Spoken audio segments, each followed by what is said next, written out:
भारत 26 जुलाई को पिछले 25 सालों से इसको कारगिल विक्ट्री डे के नाम से मनाता है, कारगिल विजय दिवस। और आज मोदी साहब जो पहुंचे दरास में कारगिल में, वहाँ उन्होंने तकरीर भी की। साहब ने जो कहा है, उनका कहना ये था कि Pakistan has failed in all it's nefarious attempts in the past, लेकिन पाकिस्तान ने तारीख से सबक हासिल नहीं की। कि कारगिल में कोई ऐसी विक्ट्री भी नहीं हुई भारत को। ये तो ऐसी बातें हैं कि 500 550 लोग मारे गए, फौजी, हमें भी नुकसान हुआ, हमारे भी फौजी काफ़ी शहीद हुए, लेकिन होता है। हमारे तो चूंकि हॉस्टिलिटी है ना, भारत हमारा दोस्त तो नहीं है। इन्फो मिनिस्टर थे, उन्होंने कहा हमें तो पता ही नहीं था, इंडिया तो ये वाली गन्स लेकर आ गया, इंडिया तो इतना असलहा लेकर आ गया, वहां पे तो मार पड़ना शुरू हो गई। तो पाकिस्तान को जो मार पड़ना शुरू हुई और पोस्टें गिरना शुरू हुई, तो उस वक्त पता चला कि ये हो क्या गया।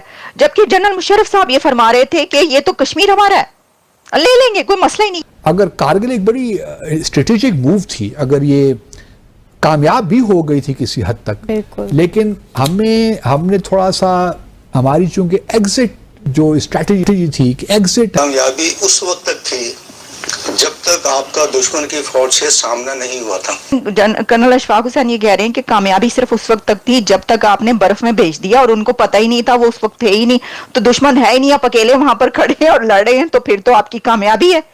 लेकिन जब दुश्मन यानी कि इंडिया को कहा जा रहा है, और जब वो सामने आ जाता है अपने वो लेकर फिर गने और जो उसने फिर लाना था, तो उसके बाद फिर आप बस जो होता है वहां पर लाशों के ढेर लगते हैं, वो फिर आप।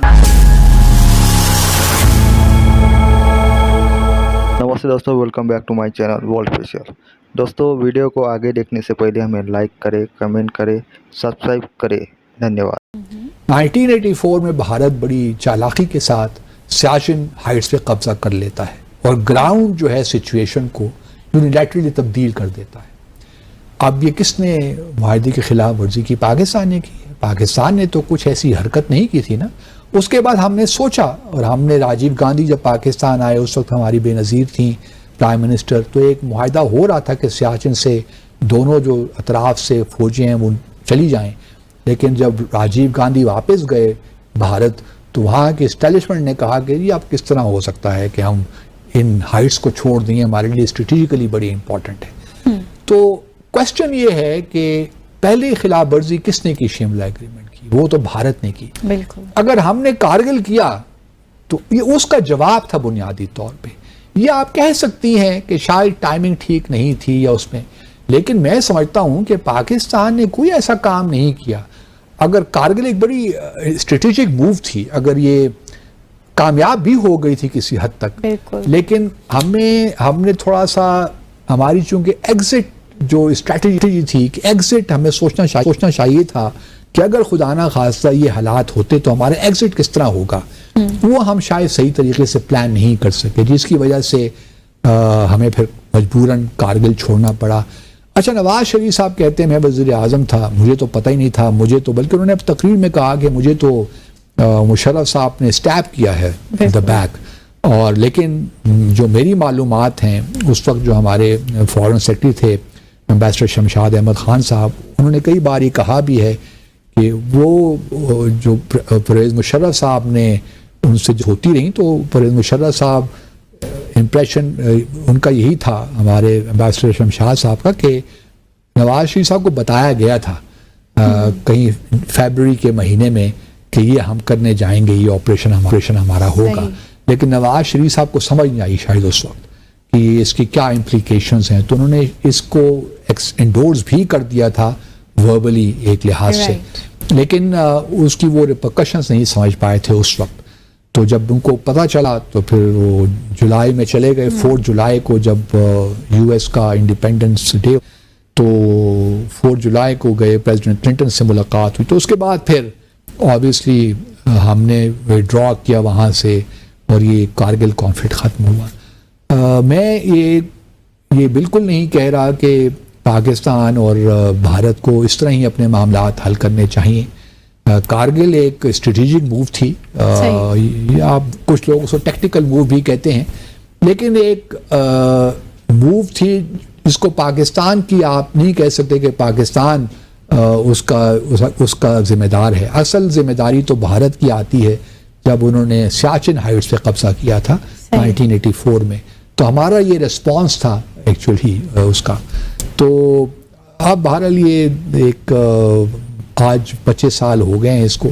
ہمیں ضرور اس پہ ریفلیکٹ کرنا چاہیے. اگر ہم سے غلطی ہوئی ہے تو ضرور اس پہ ہمیں تھوڑی سی ریفلیکشن ہونی چاہیے. لیکن یہ ہے کہ کارگل میں کوئی ایسی وکٹری بھی نہیں ہوئی بھارت کو. یہ تو ایسی باتیں ہیں کہ 500 550 لوگ مارے گئے فوجی. ہمیں بھی نقصان ہوا, ہمارے بھی فوجی کافی شہید ہوئے. لیکن ہوتا ہے ہمارے تو چونکہ ہاسٹیلٹی ہے نا, بھارت ہمارا دوست تو نہیں ہے. سامنے تک تھی جب کامیابی اس وقت تک تھی جب تک آپ کا دشمن کی فوج سے سامنا نہیں ہوا تھا. سردیوں میں وہ بھی اپنی پوسٹیں کو چھوڑ کے واپس چلے جاتے ہیں اور ہم بھی اپنی پوسٹیں چھوڑ کے واپس آ جاتے تھے. یہ ایک ریکگنائزڈ طریقہ کار تھا. انہوں نے اس وقت لائن آف کنٹرول کراس کی جب دشمن وہاں پر موجود ہی نہیں تھا, اور ان کا خیال یہ تھا کہ جون سے پہلے جو ہے اس کو دشمن کو پتہ ہی نہیں چلے گا کہ ہم یہاں پر آ کر بیٹھ گئے. تو جب جنرل صاحب یہ کہتے ہیں کہ جی it was an excellent operation, یہ ایکسلنٹ آپریشن تو اس وقت تک تھا جب تک بھارتی وہاں پہ موجود نہیں تھے. اس لیے کہ یہ مطلب ہے کہ اس میں برف میں انہوں نے اپنے لوگوں کو بھیجا, اور جن لوگوں کو بھیجا تھا ان کو یہ نہیں بتایا گیا تھا کہ تم کیا کرنے جا رہے ہو. یہ کرنل اشفاق حسین کہہ رہے ہیں, ان کا انٹرویو یہ. اب آپ کسی اور کے کہنے کی ضرورت نہیں ہے. وہ کہہ رہے ہیں جنرل مشرف جو ہے وہ کیا, اچھا جنرل مشرف جو ہے وہ بعد میں بھی یہ کہتے رہے. ظاہر ہے کہ اپنی اتنا بڑا فیلئر جو ہے اس کو چھپانے کے لیے تو یہی کہا جائے گا. بعد میں بھی جنرل یہی کہتا رہا کہ یہ جو ہے اس کی بڑی کامیابی تھی. اگر جو سویلین گورنمنٹ تھی وہ پیچھے نہ ہٹتی یا وہ کمزوری نہ دکھاتی. تو انہی کے کرنل اشفاق حسین کہہ رہے ہیں کہ کون سی کامیابی. ان سے سوال یہی کیا تھا حامد میر نے کہ آپ یہ بتائیں کہ جو جنرل یہ کہتا ہے کہ یہ تو بڑی وہ تو کامیاب ہو رہا تھا, وہ تو پتہ نہیں کیا کر لیتا, لیکن کیونکہ سویلین گورنمنٹ نے کہا کہ نہ کرو, وہ اس نے ساتھ نہیں دیا. تو اس نے کرنل اشفاق حسین یہ کہہ رہے ہیں کہ کامیابی صرف اس وقت تک تھی جب تک آپ نے برف میں بھیج دیا, اور ان کو پتہ ہی نہیں تھا, وہ اس وقت تھے ہی نہیں, تو دشمن ہے ہی نہیں, آپ اکیلے وہاں پر کھڑے ہیں اور لڑ رہے ہیں, تو پھر تو آپ کی کامیابی ہے. لیکن جب دشمن یعنی کہ انڈیا کو کہا جا رہا ہے, اور جب وہ سامنے آ جاتا ہے اپنے وہ لے کر پھر گنے اور جو اس نے پھر لانا تھا, تو اس کے بعد پھر آپ بس جو ہوتا ہے وہاں پر لاشوں کے ڈھیر لگتے ہیں, وہ پھر آپ دیکھ لیتے ہیں. ان کا کون سی کامیابی. تو ان کے اپنے اندر کے لوگ جو ہیں وہ یہ بول رہے ہیں. اچھا اب بات پتہ کیا ہے کہ ٹھیک ہے جنرل ضیاء بھی مر گیا, جنرل مشرف بھی مر گیا, ٹھیک ہے سبھی نے مر جانا ہے, لیکن جو وہ کر کے گئے پاکستان کے ساتھ, پاکستان کی اس وقت جو اینٹ سے اینٹ بجی ہوئی ہے اس میں یہ تاریخ جو ہے اس نے بڑا اہم رول پلے کیا ہے.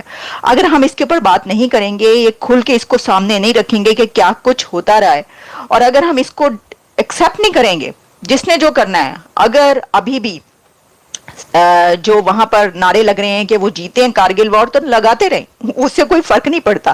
دنیا سب کچھ پتا ہے دنیا کو. اب تو میڈیا, سوشل میڈیا کے بعد کوئی کچھ روک ہی نہیں سکتا, جو کہ شیطانی چرخہ ہے بوسوں کے مطابق. مسئلہ یہ ہے کہ اس کے اوپر کھل کے بات کرنے کی اس لیے ضرورت ہے تاکہ شاید کسی کو سمجھ آ جائے, کیونکہ سب کو آ گئی ہے, بچے کو سمجھ آ گئی ہے کہ جنگ نہیں چاہیے, اور جو کچھ ہوتا رہا ہے وہ غلط ہوتا رہا ہے. اور یہی وجہ ہے کہ اس وقت آپ کا ہمسایہ بھارت کن ترقی کی اونچائیوں پر ہے اور آپ کن زوال کی گہرائیوں میں ہیں.